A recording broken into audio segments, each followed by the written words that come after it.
On this episode of SAMP&CHANCE Wrestling, guys, our wrestling show is too long. Our live show is too long. We're going to take a look at that. Also, do we really need to know what's going on behind the scenes in the lives of the wrestlers' relationships? I don't, but what do you know?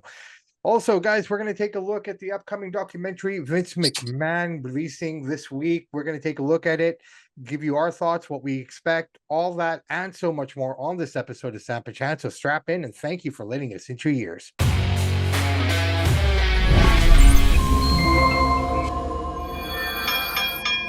Hey, everybody, welcome back to another episode of SAMP&CHANCE Wrestling. I am your host, Bobby Sampson, joined as always, my man with the master plan, Mr. Chance Michaels. Mr. Michaels, how are you? I'm doing pretty good. Yourself? Can't complain, man. I think fall is officially kicked in. I mean, I'm looking out the window. We got rain for the next 3 days. I don't know what it's like 45 minutes away where you are, but rain, rain, rain, my friend. Yeah, we got some rain here, but yesterday felt like a summer's day. It was 25, but Yeah, today no, you could feel it. yesterday was here too. I think this is that trend now. We're gonna get, I guess, a couple days here and there that feel like summer, but then Yeah. slowly slip in.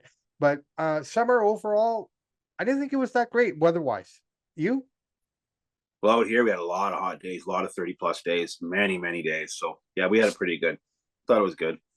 I don't know. I think we've had better ones. I think the hot weather came in increments. Like it was just kind of, I don't know. Maybe it's just me, but anyways, brother man, let's get into it. We got a lot of stuff that we want to break down here.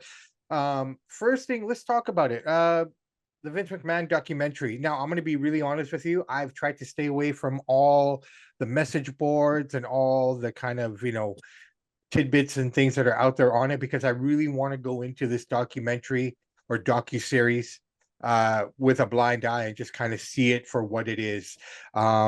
Your thoughts on it? Do you think this is a good move for Vince? I mean, I think it is because he wouldn't do something he didn't know. Well, he doesn't want any part of it. So there's a couple of things happening. He tried to buy the series back. They said no because he wants it off. This all started before 2022 when he retired the first time. Right. That was different. There was a different objective then. It was to showcase what he's done, the brilliance that he is, the genius. Sure. Now that all this went down the last 2 years, he doesn't want this to come out. He tried to buy it back from them and squash it because he knows it's a hit job. He released a statement on X saying, the business that I built, which was a great statement. So he's taking a shot at all these guys running around calling it their era. He built this place. You were there because of him. And I think some of it will be good, but obviously they're going to bring up the Janelle Grant stuff. They're going to have a disclaimer on there. And so they're going to throw some dirt on him with some good stuff. But he didn't want this coming out because after he retired, they switched the narrative. Right. He doesn't want this out. From a legal standpoint, if they're going to start bringing that stuff out with an ongoing trial, can they not stop it though? Like legally, I mean, there's no ongoing trial. He's just being sued. He's being investigated. There is no trial officially yet. But that just would sway people. If it ever did go to trial, this kind of stuff here could sway opinions, right? So I don't think it's ever going to go criminal. It's going to be civil probably. But, okay. Yeah. But yeah, so he doesn't want this to come out. He tried to buy it back. They told him no. Yeah. And it's coming out. So I mean, it's going to be interesting. I hope they don't make him dark. Like, I mean, here's the thing with Vince, and this is the thing. A lot of casual people are going to come in and tune into this and base their perception on it. And I think that's really wrong because ultimately, okay, look, none of us are perfect, okay? And I'm not defending Vince McMahon on any of these allegations or things that he's done. Like we've always talked about it, separate the man from the business, from the business side, he's a genius. He's, you bow down to the guy for what he's created and everything. Now, in his personal life, are some things questionable? Yeah. Some of his ethics, some of his practices, some of the way he treats people, sure, absolutely, right? But why? Why was he the way he was? I mean, you got to figure this guy built an empire from his pool. Here's the thing: people say, let's take the sexual stuff and leave that off to the side. People say he didn't treat them well, but then a lot of people will say he was amazing. He's my father figure. He put me through rehab. He gave me life advice. So, I mean, when you've employed over thousands of people, of course you're going to find 100 people will talk bad about you, but the majority will talk good about him. Well, it's always the case. The negative voice seems to be louder than all the positive voices. You know what I mean? Yeah. Like you got 100 disgruntled people who didn't get the same treatment. Well, why not? Vince is not the guy who's not going to treat you well if you're, not doing the right thing. This is professional wrestling. If you're not good, you're getting paid millions of dollars the way you look. Bro, it's like any place that you work. If you perform, you get praised, you get rewarded. If you just show up to work and do the bare minimum and do what you have to just to get out the door, then what do you expect? Exactly. Right? Like, I mean, you look at our work situation, when you and I, when we work, there's no issues. Mhm. because we know what we're doing and this and that, but we're not looking for accolades for the work that we do because that's what we're supposed to do. Exactly. Exactly. Right. So, I think that mentality has to change. And I think a lot of the people that complain are the younger guys that came in thinking, oh, this, and this. Like everyone's dream as a professional wrestler is to be in the WWE. Yeah. You know, Once you, thanks for bringing that up. It's so funny that people are complaining about Survivor Series tickets and the price of the tickets, which I agree with. But it's the same people that are writing blogs and complaining about it. They're the guys that want Vinny out of there. Well, this is what you get. So pay up or shut up. You want Vince gone? Well, Ari's going to drive the prices up 100, 200, 300%. What do you oh, expect? dude, it's insane. I mean, I saw tickets for 60 grand Yeah. each. Right. Yeah. Like, but that's besides the point. It's a part of the point. But ultimately, at Yeah. the end of the day, you just look at this man, what he's created. The fact that we're doing this is a part of that. You know what I mean? Like, Oh, yeah. he's the trunk of this tree, and every single large branch and all the little branches that come off of it are all because of him. Oh, yeah. Right? Like Tony Khan, none of AEW, none of Ring of Honor, none of TNA would exist if it wasn't for Vince. Indirectly. Totally. Yeah. Indirectly. Right. So, you're in a situation now where you got a lot of these people complaining because they're not getting a fair shake or they're not getting this. I mean, how can you complain? Like, I don't care what anyone says. Like Bobby Lashley, yeah, he's a great talent, blah blah blah, MVP, but he was Oh, yeah. released before, and since he's come back, what did he do? Right? Like we always talk about, like, okay, you're not using this guy, you're not using that guy, but ultimately, dude, if you're not utilizing if you're not being put over by the fans themselves, no matter how much you put into the character, it's not going to work. And how long can you keep running that? How long could MVP keep doing what he was doing? Right? Like, I don't appreciate the bitterness of these people that come out. Like, I would never brought back MVP in the first place. Lashley, absolutely. But MVP, I wouldn't even have him back if I was in charge. 100%, right. But they brought him back, and he was happy, blah, blah, blah. Then he leaves because he's disgruntled. He's not getting his way. Yeah. Right? The Hurt Business did nothing the first time around. They had all the potential in the world. I think what Bobby's saying is, like, look at these little pipsqueaks that can't even lift the beach chair, and then they're getting rid of me. So he's trying to say, he's basically trying to say Triple H is jealous of me, has an axe to grind, so I'm going to get rid of the guy. No, hey, kind of what he's saying without saying. True or not, I don't know. I don't think it's true, because I think, say what you want about Triple H, he's still business, right? He still wants to see the business grow. The business grows by the people that are watching, and the fans are the ones who make that final call. I understand there's a problem with taking over shows, this and that. I get that piece completely, right? But at the end of the day, Lashley wasn't getting over by the fans.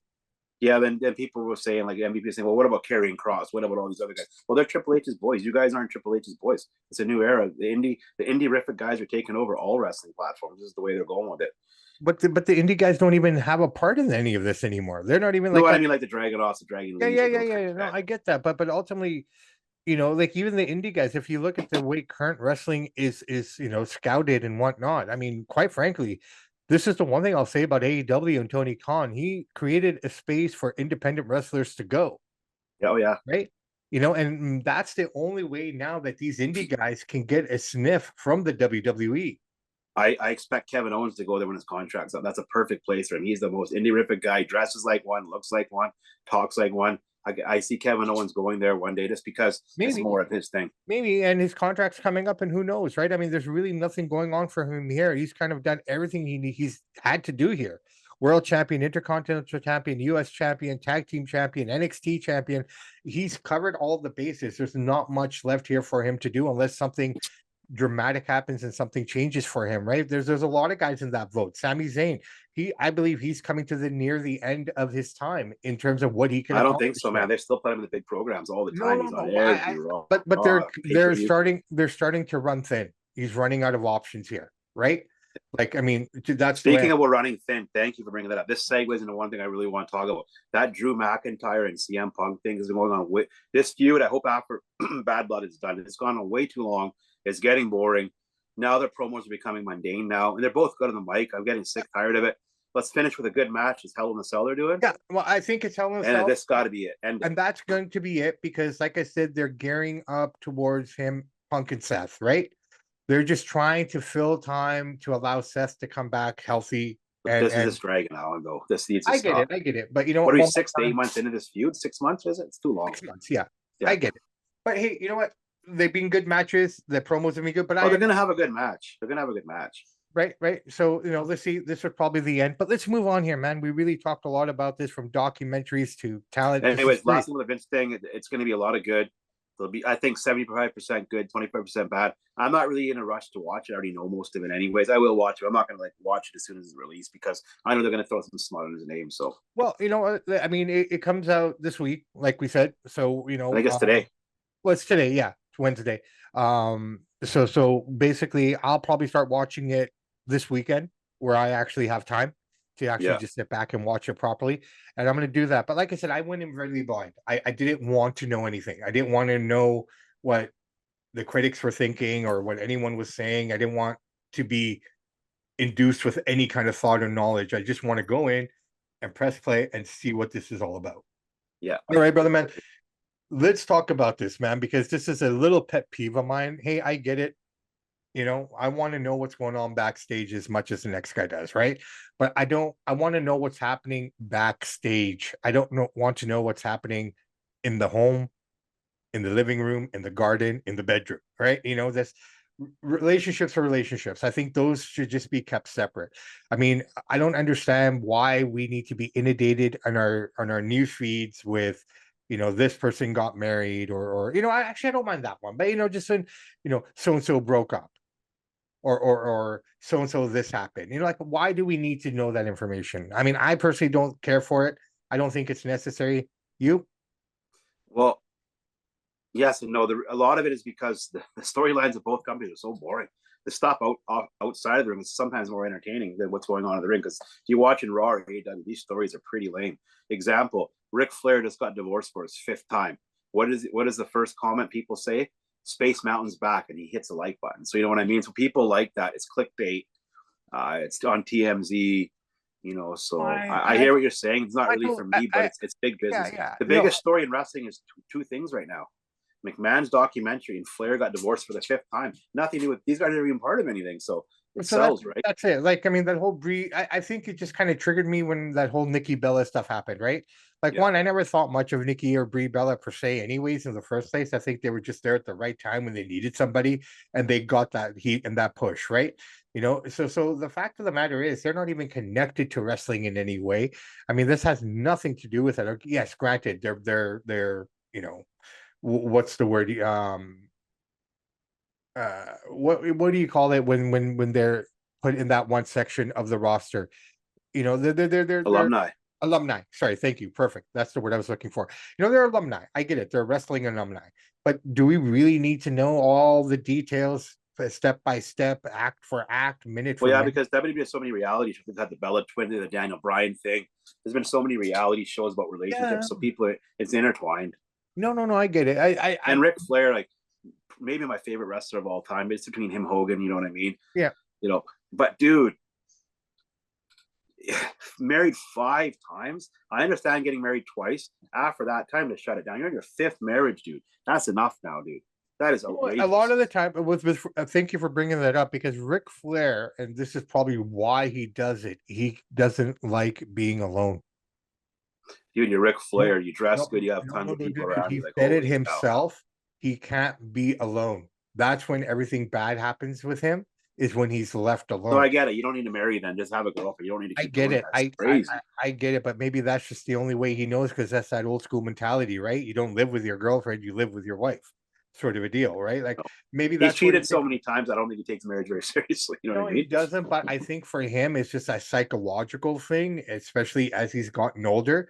Like he said, like, I can't, I need someone to be there with me all the time. Like, he can't drink alone. He can't, like, he's the life of the party. I get all that. Yeah, but you don't need to keep getting married. But the guy's broken inside, man, in my opinion. Like, I don't think so. He's out having a fun time all the time. Dresses good, looks good. But there's a lot of sadness in him, I feel, just based on some of the stuff that I've seen him say in the past. Maybe, but overall, he's upbeat. He's ready to have fun, to get chicks, party. Looks great. Dresses amazing. The jewelry. Right. Well, I didn't want to spend too much time on that one because I didn't really care for it, but I just needed to get that out of my system and see what you thought on it. All right, man. Okay, so this has been an ongoing thing on our show here, anyways, and I thought maybe we just kind of give a little bit of an idea of what we think we'd like to see. So, wrestling shows, wrestling live events, are they too long? What can be done? I think they're too long, and I can't wait for October 7th when Raw goes to 2 hours. Watching Raw this week, I realized like I really kind of took a comb to it. I mean, if you think about it, the show would be perfect for 2 hours because that 1 hour, that third hour, you just call it the third hour, okay? That third hour basically is all just recaps of everything from Too many SmackDown to recaps. this to Yeah. that, right? But I'm not saying it's all in the third hour, but that third hour spread out throughout the three Yeah. hours, Take some of right? those out. So it's you get rid of some of those things. We don't need to see half the stuff that they've been showing just to fill the time. Now you mentioned off the air that SmackDown's going to 3 hours. Talk to me about that. Yeah, SmackDown's going to 3 hours. I don't know when that's happening, but it's happening really soon. Raw will go to 2 hours on. I think when's Raw going 2 hours? Is this week? It's coming October up. 7th. Okay, a couple weeks, and then SmackDown. I don't know when, but it's going to 3 hours. Okay, so I think the situation there is this. Why? Because I think it's a network thing. It's not a WWE But thing. still, then it's going to make a watered down SmackDown. Raw's watered down. You're gonna basically, okay, well, we'll take all they're doing is switching Raw and SmackDown for an hour each. That's all they're doing. No, I understand that, but what I'm saying is it's Doesn't not make sense. necessarily their decision. It's the network. You got to No, keep. it may be, but it still makes for a bad show. No, it makes no sense. But I think it has to do with the contractual stuff, right? Because here, look at the deal here, man. Okay, you guys you're the USA Network right now, right? You got NXT, you got SmackDown, and you got Raw on your network right now until the end of the year. These guys are bitter because they didn't get the contract. They didn't get the numbers. Now, regardless of what you say, outside of Monday Night Football and the odd moment here and there, the highest rated programs on TV for these networks is their wrestling content. Yeah, right? Raw got 1.3 million, so they lost about 400,000 or 500,000 fans every Monday because of football. Right, and that's fine. That's okay. But at the end of the day, outside of that one moment, like against all the other networks, yes, but on the USA Network, that's the highest rated show going.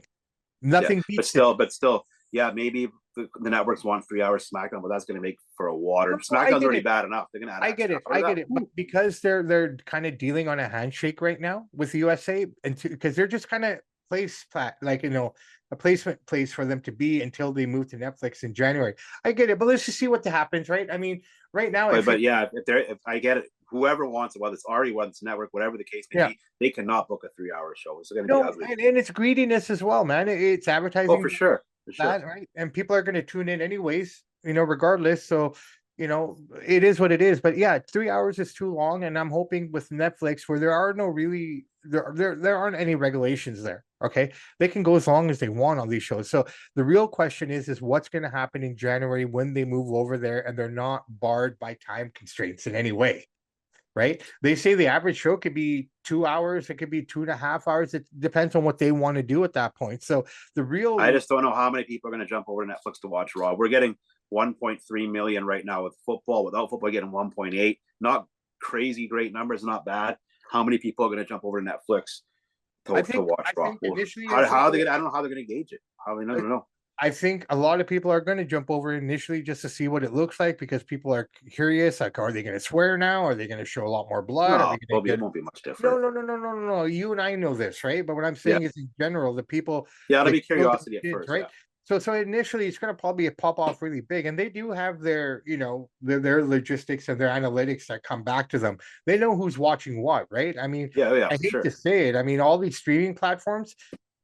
If you think about it, it kind of reminds me of Big Brother. We're getting closer and closer to being completely monitored in every aspect. Well, they know what we're watching, and you got to watch something on Amazon. So that's the beauty of all the streaming services right now. Like if you go on to Netflix, okay, Samson's watching this, Chance is watching that. Okay, this is how they gear their timelines, right? I mean that For You page, that's all that is everything you've watched. They kind of try to bring back to you in different forms, right? So. Same with Prime, same with all of them. I mean, even electric cars. I mean, they're the worst culprit of them all. Elon knows where you're going at all times if you have a Tesla. He wants to find you, right? I mean, and then they talk about it as, oh, well, the camera's always recording because they're updating the maps wherever you drive. I get that piece. But dude, the man's watching us, which is why I refuse to get an electric car for as long as I possibly can. The good thing about Elon Musk is he says, look, buy a Tesla, but also buy your gas cards because we need gas cards. He's a reasonable guy, right? He's not saying take over with electric. He said get your gas cars too. No, 100%, right? But I feel like I'm gonna be one of the last guys to jump that ship, and when it's finally time, you know what I mean? And by the time I get there, cars will be cheaper. Right now, people are spending stupid money on these electric cars, right? Mm-hmm. Yeah, they've come down, to a certain extent, but it's like VHS players or like PlayStation 5. Let's use that one, right? The one thing people don't realize about charging electric at your house, you pay about $7 a charge. When you go to the charging stations, it's by demand. So if you go to a low, like if you go to 5 in the morning when it's not busy, Yeah, you'll pay $10 for full charge. If you go to Vancouver at 4 o'clock on a Friday, you're paying $40 for the charge. it all depends. Goes on demand. Lady Sampson has a EVU, right? An electric vehicle, EUV. Sorry, and it's the only problem we have is we can't put a charger into our home just because of the electrical of the house and It's too whatnot, old, yeah. right? It costs. Well, I mean, at the end of the day, we could probably do it, but to do it right, you have to get the city involved. Blah blah blah. Long story short, so she has a great little system. There's one right by her work. Yeah. So she parks there, she plugs it in, and off she goes, right? We got the one that we can plug into the wall, but that thing's just stupid. That thing would only, give you 2% over the night. That's how slow it is. Yeah. But yeah, no, I mean they're good that way. Don't get me wrong. I mean, but it's just like that's the one downside of it, right? Like when you go to get your electricity, you got to sit there for almost a half an hour to get it done. Yeah. When I get gas, I'm done in 2 minutes. Exactly. Right. But I'm just saying that's just me. But here's a question. I'm gonna put this out there to you, and I want to put this out there to everyone as well. Would you agree with me when I say that that Tesla is the Apple of electric cars, and all the other manufacturers are like the Samsungs, LGs, and everything else? Because Tesla stands alone. They're just so like Apple. They got their own operating system, they got their own everything, their own backups and everything. But when you look at Toyota, you look at all the other, Honda and Porsche, BMW, Volkswagen, they all have to run off a similar platform, but they're all different for it to configure with their system. Yeah, that's a fair comparison. Yeah, I would agree with that. So if I were to buy an electric car, I'd probably have to go Tesla because I'm an Apple guy. Elon Musk even threatened Apple. He said, if you guys don't let X on your what's the Apple Play Store? What do they call it for the apps? The App Store? The App Store, like this is called, you guys is called the App Store in Apple. Like ours is called Google Play. What do you guys call that? This is the App Store. But he said if you guys are not going to let my let X on your app stores, I'll just build my own phone. Oh, dude, he's got it. It's already on. And guess who said, oh, you can come on. They don't want Elon building his own phone because he can do it in 2 seconds. I didn't even know there was an issue. Twitter X has always been on there. It's always been. No. They threatened to put some. He had to do some censor that. Elon says no, that's not happening. If you do that to me, I'll build my own phone, the X phone, and we say you could go screw yourself. He'd take half the business. They didn't want that. If Elon built his own phone, I'd dump Samsung and Apple, and I'd grab his phone in 2 seconds of all those other chips. And I think everyone, when this whole phone thing started, everyone kind of picked their poison. I mean, if I had picked a Samsung or a Sony, maybe I would never have gone Apple. But here's the thing. You're a Google guy, I'm an Apple guy, right? So the reality of it is, for me to switch over, or for you to switch over, it would just be too much at this point in our lives. Everything I got is on my phone. I'm connected to this, I'm connected to that.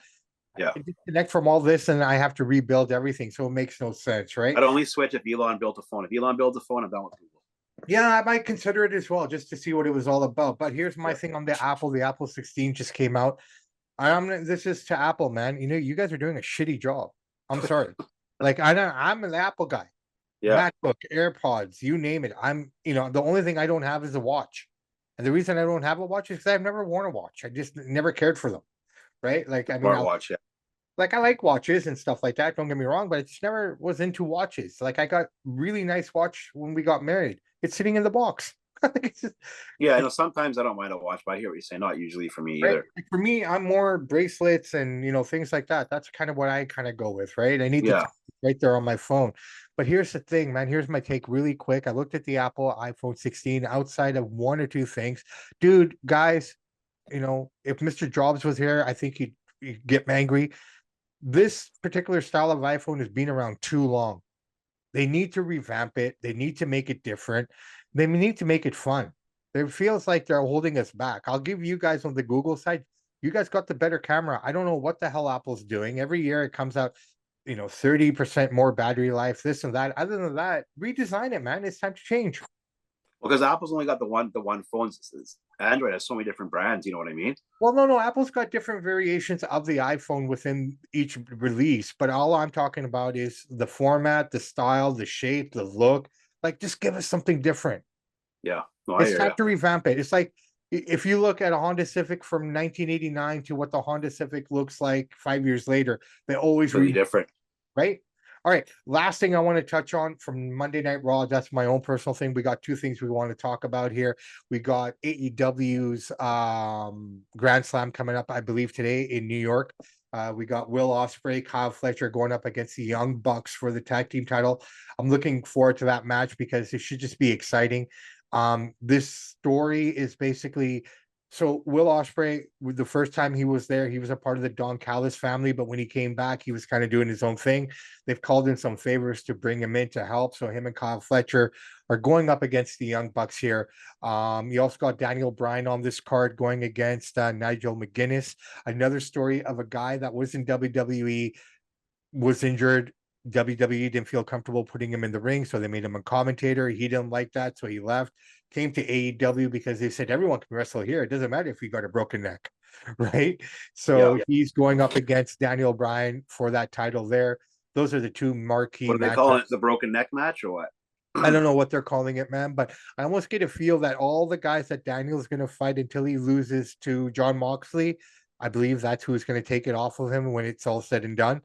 It's just kind of a farewell tour with all the guys that he didn't get to fight at one point. It's kind of like him and his buddies getting one more opportunity to perform together. He's good friends with Nigel. Why would Nigel come back to fight now? Sort of a deal. So I see that as being a part of it. But that's AEW, not much going on there per se. It's just the Bucks and Fletcher and Ospreay. It's a good match, but there's no psychology behind it. There's no character. Well, the only work here. psychology behind It's it just four dudes flipping around. And hey, I love Will Ospreay. Again, he's one of the most talented men. But if you're looking for storylines, yeah, characters, yeah, mic work, yeah, you're not getting it here. You want some guys to flip around and watch gymnastics? These guys are amazing at it. Ospreay is one of the best at flipping and moves, but they don't sell. They don't sell well, these guys. It's indie-rific. There's nobody backstage controlling the inmates. The inmates run the asylum. They do what they want when they want. Don't get me wrong. This will be aesthetically a pleasing match. It'll be fun, flips, match for kids. But if you're looking for characters, psychology, and selling, there's no selling here. You can hit the guy 5 insect ears and they stand right up. It's just crazy stuff. I'm going to talk about this in one of our shorts. I think every independent wrestler, every wrestling fan, and if you've forgotten your wrestling 101, everyone needs to go back and watch Triple H, Taker, Shawn Michaels, Hell in the Cell, WrestleMania 28.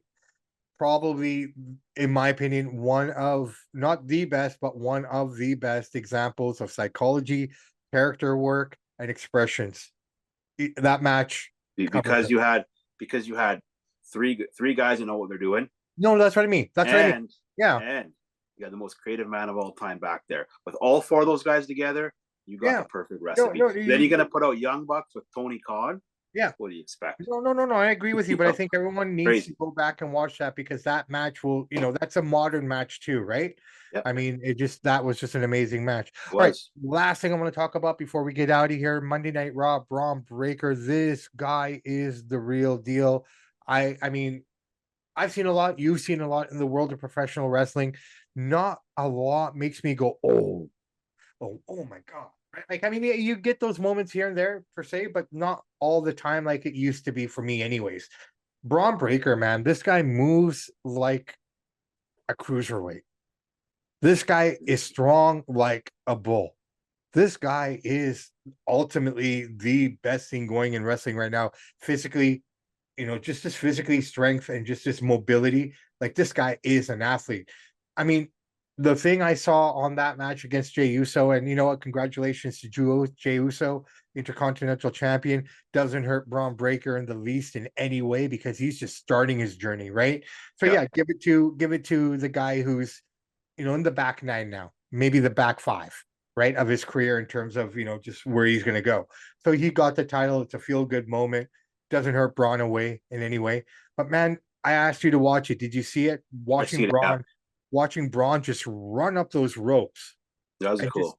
deliver that Frankensteiner seamlessly. Like these are moves that Will Ospreay, these are moves that the Young Bucks, they can't even do that. I've never seen the Bucks even do that. You know what I mean? Sort of a deal. Like Well, they could have. They tried. I mean, they tried it. But yeah, it was yeah, pretty but just impressive. he made it just look so easy, and it's a one-shot deal. Yeah. The thing with Braun is he's thick, he's fast, he's strong, but he's not that big. He's only 5'10", right? He's not like a Brock Lesnar. He's like a miniature Brock Lesnar, right? No. But just the perception of the guy. Just Yeah, his yeah, I know he's height and thick. everything. He's a great athlete. He's not a very good character yet, but he's still working that out. But yeah, He's as scoring far on as it. athletically, he's Yeah. very good. Well, I know I And that made was a an impressive move. well, like I said, I think I made a very bold prediction here. I mean, if I had to pick right now, just based on what I've seen, you know, the guy who's going to be the flag bearer for this company going forward in the next 3-4 years, because we're getting close to that point here where the next guy has to start emerging, right? I mean, just in terms of, you know, who's going to be that guy, who they're going to look at. I think this is Braun's time, man. This is the guy. This will be the guy. He's a heel right now, but I think he's going to turn face at some point here, and then you're going to start to see him start to take over. I think they got their heel of the future in Gunther, right? And Yeah, it's so hard to say with the way these guys book. They do 50-50 booking. You win a couple of times, you lose to the same guy. I don't know what these people are thinking. So you could be right. I don't know what to say. It's like hard I said, to say I mean, with these guys. I They got to don't start know. developing some new stars though, because they don't have many younger guys that are stars right now. I think that goes across the board in all wrestling promotions, man. But let's see what we go on here. Absolutely. Yeah, I've said it before. Tony Khan and Triple H haven't made any stars yet. What are they waiting for? Yeah, well, you know, You let's know see what why they haven't made any stars yet? Because they don't know how to. They're still learning. well, they're gonna learn as well. So once they kind of figure it out, maybe things will turn around, right? So, but right now it's not hurting them. Business is good across the board. I mean, business is good for WWE, which in turn translates to good business or somewhat good business for the rest of the promotions. You know what I mean? So, I mean, it's there. But they're not. All right. They got to gain. They got to gain new fans. Or you go stagnant like this, and then you'll start to lose. You got to get some new young stars. No, Get some young I get it. kids I get coming it. up. Ebbs and flows, brother man. Ebbs and flows. And speaking of ebbs and flows, ladies and gentlemen, guys and girls, Actually, hold on. Before we do this, let's start right now, and let's come back to this in 1 year from now. Let's start it fresh. Let's see who creates more stars, Tony Khan or Triple H, within the 1 year time frame. I'm going to go on the record right now and say neither one of them will even create 2 new stars within 1 year. okay. Now, I'm not talking about stars they inherited. 2 fresh stars. Let's see what these guys can do. All right. Okay. So it is September the 25th. Yeah. All right. Here's what I'll say. You know, you're saying they won't make 2. I'll say they make 2, just for argument's sake. No, I don't think they because can. you We'll wanna- see. I hope I'm wrong. I think they So we'll will. see. I think they will. I think WWE will before AEW, but that's just the way I see it.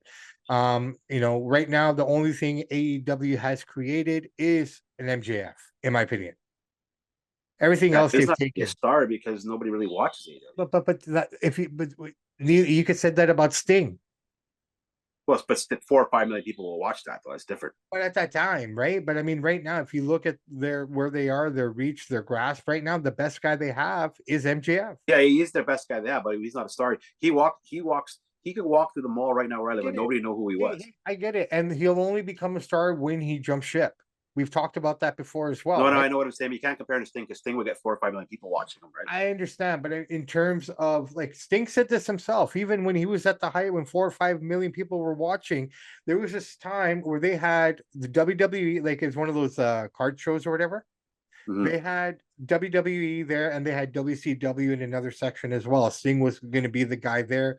I can't remember who was there. This is the story that Sting shared. Yeah. Okay. He came up the escalator to go to his WCW booth. This is at the height of the I get it. era and everything. Okay. He goes, "What's this lineup for?" The whole lineup was for WWE. Of course. Yeah, of course. It's better than NFL. Right. But so even though so many people were still watching, it's still that's the case, right? So when you gotta give them their flowers there. If you think about an ingrown, homegrown talent that they've created, MJF would be that one guy right now. Yeah. No one else. The problem is with all wrestling companies, the super fans, I don't like to use the word, Mark, this is a little bit harsh. The super fans are in the office. Yeah. And that's the problem. They got to get the fans out of the super fans out of the booking, let writers and businessmen take over. Until then, we're going to keep seeing indie-rific stuff. Here's I'll just argue it to this point. We've let the businessmen in a little bit. Now people are paying 60 grand a ticket. Just saying. Well, I mean guys that are controlling the show. I know. You're right on that. Yeah. I know. Okay. I tell you what, brother man, it's time. Yeah. It's time. Are you ready? I'm ready. Ladies and gentlemen, boys and girls, it is time for Chance's Corner. Mr. Michaels, what do you got, brother? Well, this is something I've been thinking about for a while. I've been saying it for a while, but I'm going to put it on the record here. Tim Hortons. I used to love their sandwiches about 10 years ago. Now their sandwiches are low quality. I don't know if any of you've had them. People have had them recently. They're low quality. And that pizza is absolute garbage. That pizza is on par with 7-Eleven. And 7-Eleven is basically cardboard. Yeah. Great service at Tim Hortons, at least where I live. The workers are hard. It's clean. It's crisp, at least where I live. I know in the Vancouver area it's not. But Tim Hortons used to have great food. The coffee's still good, but the food is crap now. Yeah. I understand they're an iconic brand, so at least maintain an average quality of food. To me, the food is subpar, and I can't eat their sandwiches. Their breakfast sandwiches are even worse than their lunch sandwiches. When I was in high school, Tim Hortons was always fresh. They made everything fresh in the back. And I know this for a fact because one of the guys I went to high school with, the guy used to make the donuts. Okay. Yeah. When they got bigger, everything is frozen now. Everything comes in Yeah. frozen. Everything is half the size. The sandwiches are shit. The only thing that's good there is their breakfast croissant or their bagel BLT or their coffee. Now, in terms of Vancouver, most of these restaurants are disgusting. They're gross. They're not kept up. And when you look in the back, they got one young girl standing in front counter and everyone else just standing in the background doing nothing. Okay. I'll tell you this straight up. I don't like Tim Hortons anymore, except for their coffee and those two sandwiches. That's the only thing I'll go for. And an ice cap. You can't go wrong with an ice cap. But you're not wrong, brother. I completely. You're even being generous with those breakfast croissants because sometimes those are stale too. But I used to love their sandwiches and their soups. Yeah. Now I don't mess with it. Well, I've only bought them from the Valley, right? Yeah. Whenever I'm out there, sort of a deal. So I've not I try not to go to Tim Hortons here because it's gross. It just I don't want to eat in there. It's like a toilet bowl, honestly. Most Vancouver Tim Hortons, when you go inside, it's like stepping inside of a toilet bowl. Yeah. All right, brother, man. There you guys have it. Chance's Corner, and I kind of got into it a little bit here too, man. So I got Come on, Tim Hortons, do a little bit better. That pizza is terrible. Don't try it, folks. If you haven't tried it, do not try it. Dude, don't. It's horrible. You can do a better job getting a pita bread, putting your own cheese and some ketchup, and baking that, and that will taste better. That's all I'm going to say, man. Right? All right, brother, man, let's wrap this up. It's been a great show. I'm really looking forward to this week in wrestling and what's going down. It's a quiet week. We got really nothing going on. So quiet weekend in the wrestling front, man. All right. I'm Bobby Sampson. He's Mr. Chance Michaels. And in the words of the great AC/DC, those that download, like, and subscribe to the podcast, we salute you. We do salute you. And guys and gals, remember this: never stop fighting. Fight the good fight. Fight for your dreams. Fight for what you believe in. And stand by the people that believe in you. And I'll leave you with this one last thing. I might have said it before, but I'll say it one more time. If anybody doesn't want to be with you, if anybody doesn't want to be your friend, take that as a blessing, man, because they saved you the time and the hassle. Plain and simple. Right? Totally agree with you. Samp and Chance are out.